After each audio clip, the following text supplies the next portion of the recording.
scary. Hey, Hey, what's up, man? not much. How are you doing? Good, man. Just at the studio.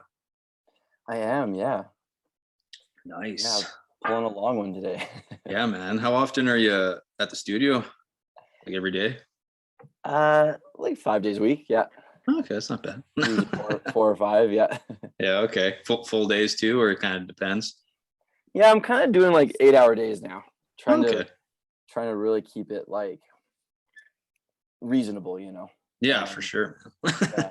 I find like yeah, you start doing 10, 12 hours and I just like um Kind of. stuff starts sounding bad, you know. So, Yeah, 100%. You're kind of near the end where you want it to be over with. yeah, the burnout is real. So yeah, Yeah. trying to keep it like just to like a normal person job kind of thing. Yeah, because I'm sure, like, yeah, if you go that long, working that long, the next day you're probably like, what the hell is this? Right? Sometimes. Yeah, for sure. You start making bad decisions, especially like creatively, right? So and then you're almost kind of wasting a little bit of time. So yeah, Yeah, that's I true. kind of found that. So yeah, I find like 8 hours I can like be like totally just in it, and then by the time like the day's over, I'm my brain and my ears are cooked. So I'm Yeah, man. ready to Yeah. zone. So That's good to take breaks in between too. Give the ears a break. oh yeah, it is. It really is. Awesome. Well, thanks for doing this, man. I appreciate it. Yeah, of course. Sorry, it took so long to happen, Oh, it's all good. I figured you were pretty busy, so and sorry. Apparently, I don't know how to spell my name. So yeah, I got an email saying like, "Oh, this isn't an email." I was like, "Oh, okay."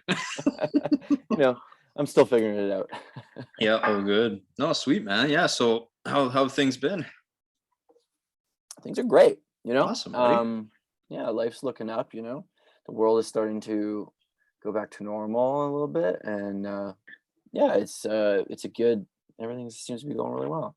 Yeah, man. Yeah, for sure. I guess because when the pandemic started, like you guys were back from touring and stuff already, right?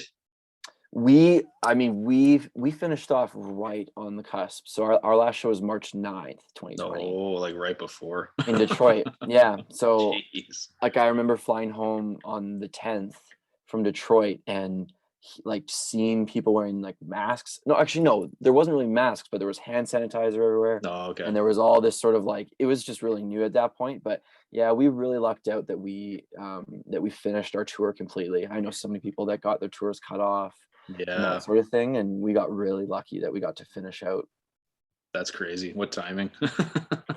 Yeah, and it was like the end of our record cycle too. There wasn't any touring booked after that, so it was just time to make a Oh, record. So it nice. worked out really, really well timing wise for us.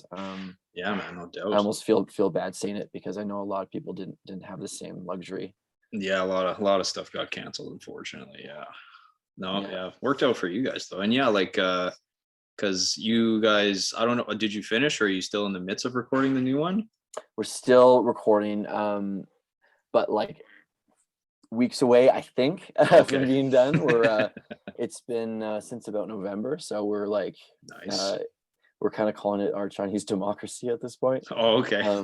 Even though it really isn't that long, but we've been Yeah. pretty much full time at it. So it's probably four times the amount of time we've spent on any other record, or at least for the Mm. actual tracking. So Oh, um, okay. yeah, It- it's been a little daunting, but I can see the light at the end of the tunnel now. that's good. Yeah, because you're recording it all yourself, right? I am this time around. Yeah. Yeah. So, like, like, how's that kind of going? Do you like prefer that, or would you kind of prefer just having someone else do it and you kind of take a back seat to it like that? Well, it definitely has its pros and cons. Mm. I've done it before with a previous band, but every record I've done with Tusk has been with another producer. So for me, that was actually really fun because we got to work with a bigger producer in a bigger studio. It was a lot of fun for me to be able to like give that kind of control away to somebody else that I Yeah. trusted, and but just kind of stay back and just work on being a guitarist and a musician and a songwriter. Hmm. So that part of it was really fun. And so the first record we did, I really said, I'm not gonna micromanage at all. I'm gonna just stay out of the way. and that was great. And then the next record, I was like, there was a few things where I'd rather do it this way, so I'm gonna get a little bit more involved. And then I started, like, I was editing stuff, and I was jumping on Pro Tools, and just kind of being more hands-on. And then for this one, I mean, it sort of came to be, I mean, the pandemic definitely forced our hand, like we couldn't travel and stuff like that. Mm-hmm. But it also seemed to make sense. We've sort of established, now that we've done a few records together as a band, how we like to do things and sort of our process. So I'm kind of able to slip into that role a little easier. Nice. But it is difficult wearing all the hats at one time. I kind of have to be always a band member and a songwriter and a guitarist and producer, engineer, everything. But you know what? Really enjoying the outcome. We're extremely pumped on what we've accomplished. So I'm awesome. really excited to get it out. And it's been nice just being home and doing it, and really getting to take our time. That was one of the luxuries it afforded us, was the ability to just kind of park here and work on it for 6 months, instead of having to get in and out in 20 to 30 days kind of thing, which is what we're doing now. Yeah, that must have helped for sure, just being able to relax and not have to rush anything. Yeah, but also in the same token, it can sometimes pressure is good. Yeah, that's true. That's true. And in this case, we've definitely reworked things, sometimes maybe too much. I'm not sure. But we left no stone unturned. I'll say that much. Yeah. Okay, sweet, man. Yeah. No, I'm super excited to hear the new stuff. That's gonna be awesome. And sure. do you guys have like an idea when like you're gonna like release the first song and stuff like that? Either late 2021 or early like first quarter of next year. Nice. Still not quite sure. We'll see kind of how touring plans and stuff like that unfold in the next little while. But that's kind of the rough plan for right now. Sweet. Yeah. And I guess because with stuff opening up now, because we're seeing lots, like, there's shows being booked and tours being booked now and stuff. Like, have you guys got any news about any, starting any plans up for another tour or anything like that? Or is it going to be kind of wait until your new record's done or out kind of thing? Yeah, there's definitely stuff in the works, and we have a festival in Canada at the end of August, which is really exciting. Yeah. The Together Again, right? Yeah. Mm-hmm. Yeah, I'll be cool. There. I'll be at your one, because that's a sweet awesome lineup. yeah, a lot of cool bands. So yeah, that was really cool to see. Like, we were not expecting that in Canada. Like, we were sort of planning for next year in Canada, but it was really exciting to kind of see that. So looking forward to that. I think that'll be the first show back. Sweet, man. That's gonna be awesome. Do you guys practicing and stuff then? Getting ready for it? Well, not yet, but once we finish this record, then then we change modes and we go into into learning how to actually play the songs. Yeah, true enough. Right? that we just recorded. Yeah, that's always fun. God. Do you guys do like I guess even on your own, do you just so it's kind of still fresh in your head? I know, like, if you haven't played songs in a while, sometimes you're like, oh, what was that part again? Like, trying to relearn or remember like a note that you kind of forgot, maybe if you haven't played in a long time. Like, does that come pretty easy to you guys, or do you guys like need to practice to get back into the groove, like, depending on what's going on? Yeah, it's kind of muscle memory, and for us at least, it just kind of takes us getting together and sort of shaking the cobwebs off and that sort of thing. But I mean, we all kind of on our own practice a little bit and kind of refresh on some things for sure. Yeah, for sure. There's going to have to be a bit more of that this time, because it's been, can't remember the last time I went, over a year without performing. So yeah, it's crazy, man. It really is. At least you're keeping busy with like recording and stuff, like with, finishing that Calling All Captains album and all that stuff. Yeah, no, definitely the studio is, I love being in the studio. So, I had no problem. Being home. True. It's been good. I think it was like good timing too, right? Because like, like just starting your family and stuff, it's good to just kind of be home and go with that, right? Must have been nice. Mm-hmm. No, that was another great advantage to everything that went down, for sure, for me personally. Oh yeah, man, definitely, 100%. That's a lot of, like, you can't get that time back. It's good to just spend that time. It's true. I will forever be thankful for it, to be honest. Yeah, for sure. And how's the family? Family's good and everything? Oh yeah, everyone's doing really good. Perfect. Enjoying summer now, which is awesome. Yeah, finally we can kind of do a bit more. Oh yeah, no, God. no, everyone's doing really good. Awesome. Yeah, man, you're growing out the hair and beard since the last time I saw you. Yeah, it's just about time to get a haircut. Looking like a real rock star. I think I'm ready to get a haircut now. Well, I had my wife shave my hair like a year ago now. Oh, It's just I just haven't bothered to. haven't bothered, yeah. Well, every time I want to, it's like you can't go to the barber. Exactly, yeah. Like, forget it, yeah. yeah, I'll just wear a hat and for the rest of until this thing's over. Yeah, exactly, man. Yeah, and I was gonna ask you because I know like before you were in Red Threat and stuff like that. Because like so when Red Threat ended, like was it kind of just was it like a mutual thing? Like you guys were just ready to do different stuff, or kind of what happened there before like doing Tusk there? Yeah, that's an interesting question. It's yeah, like we were really chasing things really, really hard towards the end with Threat. Yeah, you guys were. I And remember you guys just going really hard on a bunch of stuff. we were, and I think we kind of got burnt out a little bit, and we put a lot of hopes into what a record was going to do for us, and I don't think things were kind of coming together, and ultimately everyone was kind of going their own direction. Mm, And so yeah, it just kind of came to a screeching halt. gotcha. Um, and things for me just transitioned right into Royal Tusk. So Awesome. And did like was it like Dan and Sandy that came to you that like brought up the Tusk thing, or? yeah, well, so Dan actually co-produced the last Red Threat record. Oh, Um, nice.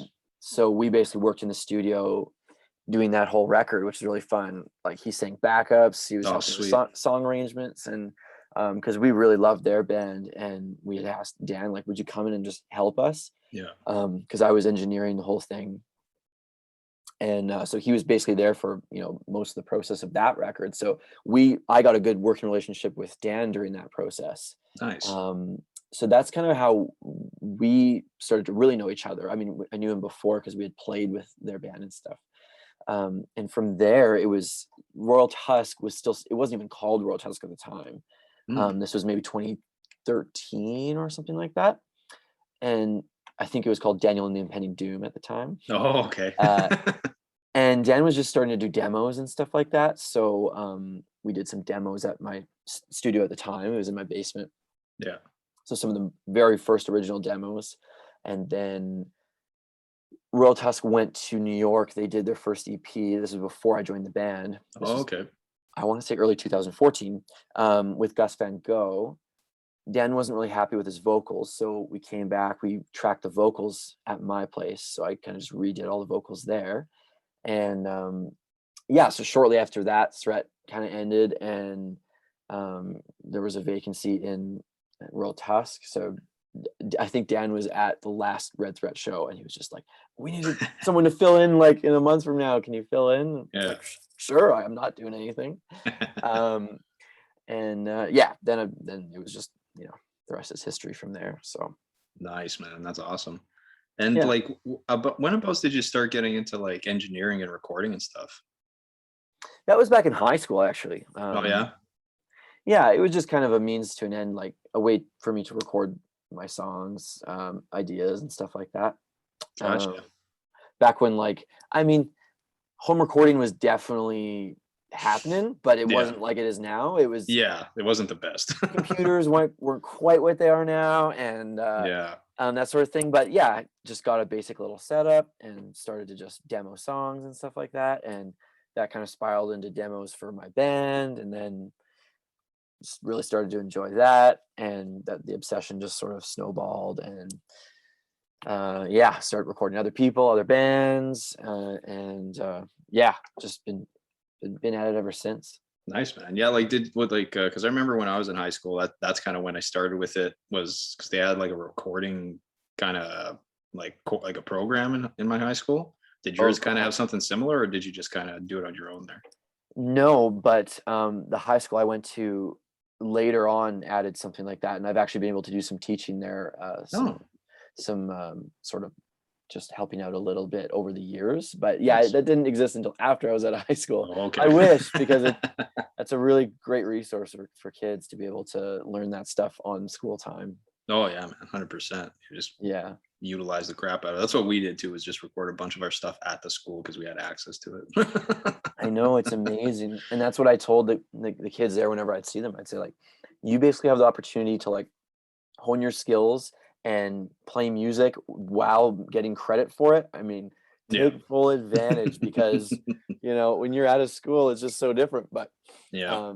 yeah, I wish that existed, because that would have been so cool. That's all I did in high school, was just play guitar and skateboard. And that's Yeah, all. man, pretty So. much. Yeah, it was funny. I think I mentioned this to you last time I saw you, but like I ran into a guy. We were just talking about music, and like he went to high school with you, and we were chatting about you guys. And then he was saying, he's like, oh yeah, Quinn, man, ever since high school, like he was just like, I'm gonna be a rock star. That's what I'm gonna do. That's what's gonna happen. Like, is that pretty accurate? You were just like dead set on that being your career kind of thing. um Oh, I didn't want to be a rock star. I wouldn't say that, but yeah, I think I didn't really know, but music was just the only thing that ever made sense. I just loved doing it. It was Yeah. fun to me and really exciting. And yeah, I just didn't really look back, and I just kind of kept doing it, and still am pegging away at it. So. Nice, man. Yeah, and I gotta say, like you as a guitarist, like you are one skilled mofo, man. From what I've seen with you, Oh, when did you start guitar? Like, was that the first instrument you picked up? um, well, thank you. I started on piano, like, Oh, okay. maybe 8 or 9 years old. Kind of did Mhm. the Royal Conservatory thing. Um, didn't really love it, like most kids. They're Yeah, always hundred kind percent. of like, just try it, do it. And my sister was doing it, and my sister was good at everything, so I just wanted to just be as good as her. Yeah. So I did that, and then I started guitar at 12. I think Oh, okay. 12. I Yeah. got the Squire Strat pack for my Mm, birthday. yeah. The classic. The classic. Um, Yeah. Pissed my parents off with that for sure. Yeah, just the sound of learning how to play. Yeah, on a little 15-watt solid Yeah. state amp. Oh Yeah. God, yeah, 100%. And like what kind of, when you first got your guitar there and you were kind of messing around, like what were you listening to? What kind of bands and stuff? Well, that was right around when I discovered Metallica, and I Ooh. had a friend, classic friend down the block, who's got, like, he's a couple years older. He's got all the Metallica records. I Hmm. remember just sitting in his basement listening to Master of Puppets and being like, "Whoa!" And then, yeah, then I heard the first Van Halen record, I heard Eruption and Run with the Devil, and like, okay, I was like, this is it. Like, I gotta figure out how to do that. Yeah. That was kind of, yeah. So I was really into that. I don't say old, yeah, like old school thrash metal and stuff like that. It was Hmm. definitely what made me want to play guitar. So I was listening to a lot of that stuff, and Yeah. um, definitely kind of got into sort of the hardcore stuff, like bands like Misery Signals and Mhm. Comeback Kid, Shy Halud, stuff like that. Yeah. So yeah, And definitely more on the heavies. yeah, that was definitely, yeah, that's kind of what I was into at that time, and that's what I was playing. So when I learned guitar, that's what I sort of learned, was just like Master of Puppets, like the Yeah. tab book, See, like that start make to that makes a finish. lot of sense now with how skilled you are, because what I find, like anyone who starts off like, learning those kind of songs and like that's like their inspiration, you really like get down that technicality, and like that's the skill kind of hones, versus like, you're more so drawn to say like poppier bands or things like that, right? You kind of take that influence and go that way. Like you can still obviously, practice and hone your skills, but I feel like that makes sense with you kind of just, yeah, starting off with Metallica, kind of going that way. Sure, yeah, Yeah. yeah, for sure. In the right hand, I'd say, like, I think if I didn't sit at home when I was a kid playing those songs, I don't think my right hand would have ever, because when you're older, you can't sit there and drill stuff, and like it's mind numbing to do that. But when you're a kid, it's just exciting. You're just like, oh yeah. Yep. Um, 100%. so those years are so important. And like, I didn't plan that. That's just what I did or whatever. So, Yeah. um, but yeah, I'm glad I did that, because there's advantages to it. But Yeah. I mean, I probably should have been listening to like some more like tasteful stuff too, but Oh, my that's all music good. taste has evolved since then as Of well. course, of course, yeah. And yeah, anyways. No, it's all Yes, I good. love the 10-second epic. I see the vinyl behind you too. Yeah, man. I just noticed that. I had to comment on that. Yeah, that and Colonel Captain's underneath there. Oh, nice. Oh, I couldn't even see it. It's a little dark, but yeah. Oh yeah, right on. That's awesome. Yeah, I remember when the TSC they were giving out like a bunch of the vinyls, and I was like, oh well, I got to get one of these. And then it was Pat who actually came and dropped it off at my house, and I was like, Oh, oh nice. shit, what's up, man? That's awesome. Yeah, it Is was it a nice yellow? little You got the yellow surprise. vinyl? Yeah, I think it's the yellow one there. Oh, cool. Yeah, I think I got one at home too. Yeah, no, I was like, oh yeah, it's a must, man. Yeah, it's classic. And well, that version on the vinyl is actually mixed, whereas the version you hear on CD or Spotify is like it's not even mixed. Really? Yeah, like they ran out of money and they couldn't mix it, so they're just rough board mixes. Like, when you finish tracking, you're just like, okay, we're gonna print a rough mix. Yeah. That's like what you're hearing. Oh, no way. And I remember giving Dan and Sandy crap so many times because I'm like, you guys know at the start of that song, there's like a little vocal blip thing, and they're like, wow, we never noticed. And yeah, they're rough mixes, which is crazy. I mean, Crazy. it sounds sweet, but so then they finally mixed it for these. I think when they did the vinyl press, because back when they put that out, vinyl wasn't even. Yeah. Vinyl was, yeah, it was.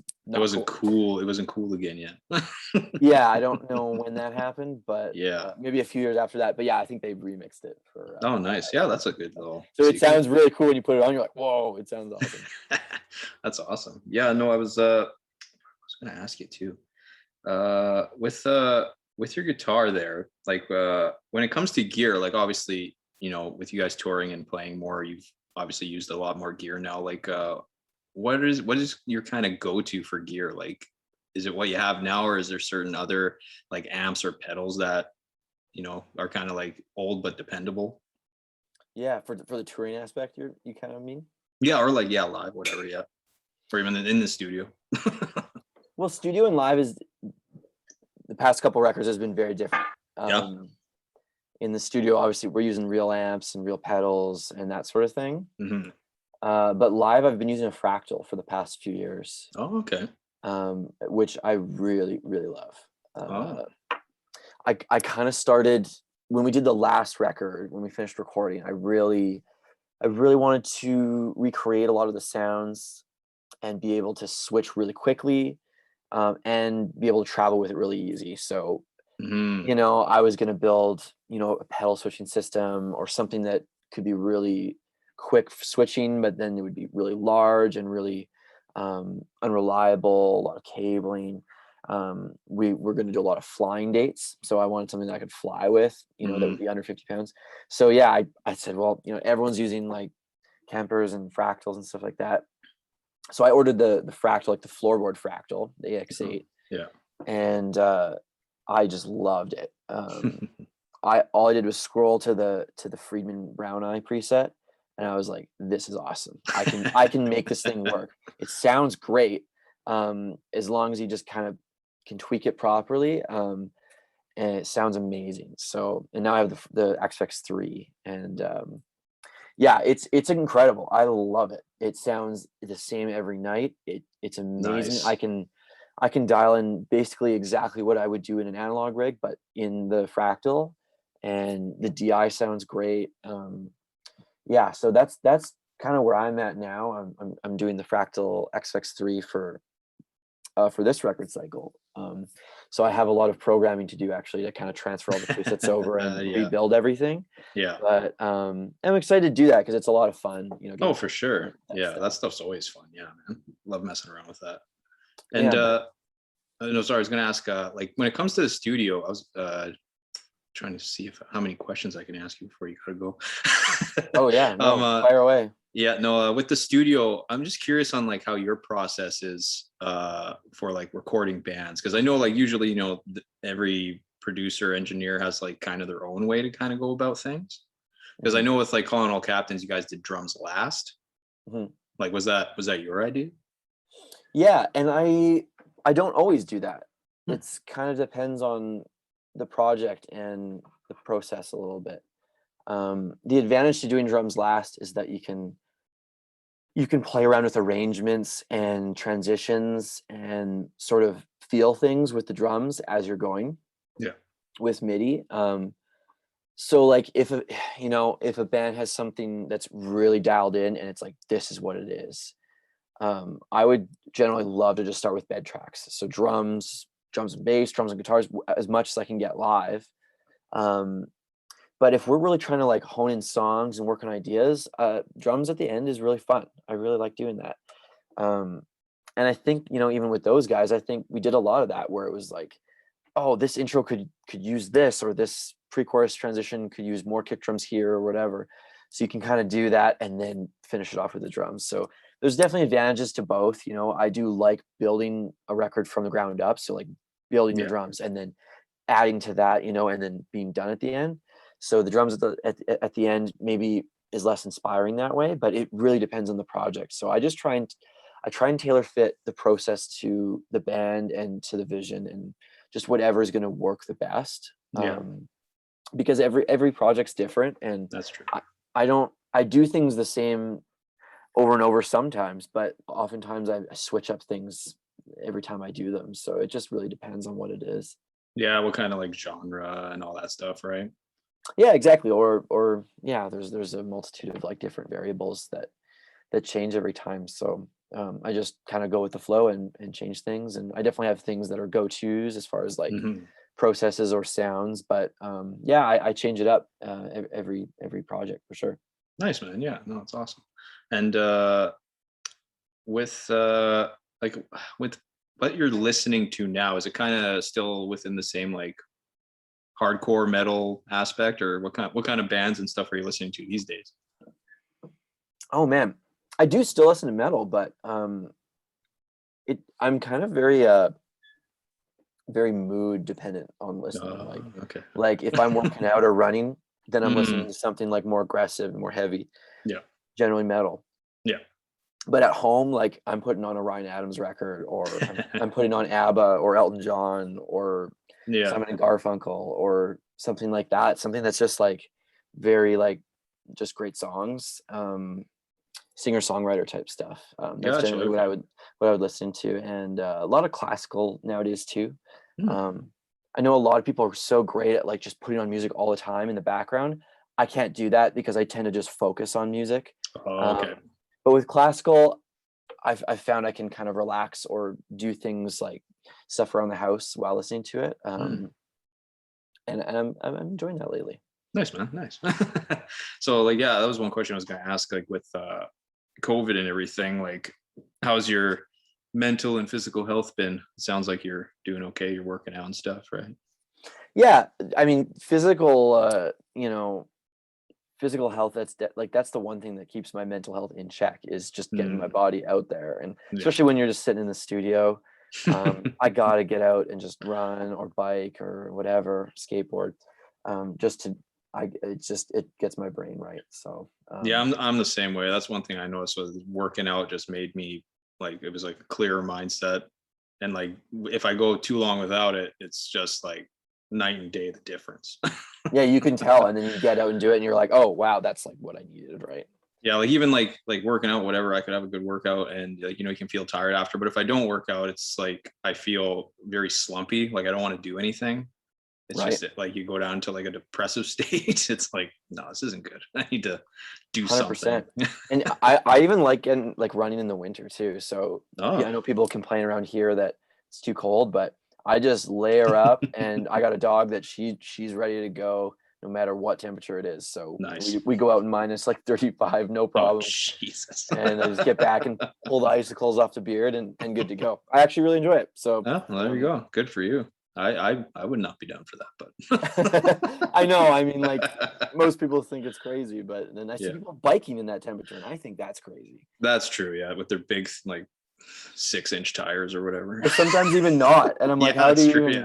how are you even, yeah, how is your chain not locking up? But Yeah, yeah, it's no, it's been insane. good. Like I've just been, yeah, just trying to stay busy and just being creative, making music, being in the studio, and spending lots of time with family. So yeah, it's been okay. I can't complain too much. Awesome, man. Yeah, it's good to hear. And one thing I was gonna ask, when it comes to, because I've asked this to the other guys too. When it comes to like your musical influence and all that, like who would you put, artist or band, doesn't matter, on your like Mount Rushmore of like music artist bands there? It's like, doesn't matter the genre or anything. As far as, yeah, man, this is a tough question always. I'm sure there's some like at least one or two that are obvious. There has to be. For sure. I mean, there's guitar influences, which I almost separate from song influences. Okay. There's some parallels, but I really love Thrice. They're one of my favorite bands. Oh, okay. Some of my favorite songwriting and sort of sonic landscapes. Like, I just love that band and everything they've done. I'm a big, like I said, I'm really big into like singer-songwriters. I love John Mayer, love Ryan Adams, love just real great like pop songwriting. So I put those kind of people up there too. Yeah. But there's just so many influences in different ways. It's hard to kind of like pin down what makes me do what I do, but true enough. Yeah, those are some standouts for sure. Awesome. Yeah. Say that. Yeah, it's nice because you're definitely got a different kind of influence than the other guys I've talked to, which is like a lot, you go into your metal, but then the singer-songwriter, which is like a nice blend. Right. Yeah, totally. And I mean, I love everything in between too. Like, I love like straight up pop music. Yeah, I'm the same. Love country. I love a little bit of hip hop too. I mean, I delve kind of all over the place. But okay, what's one like pop song right now that you're kind of like obsessed with, or just like love, think it's a great song? Man, I'm really digging Spirit Box, that band Spirit Box. Oh, okay. I mean, you call them a metal band, but I just think they're a pop band.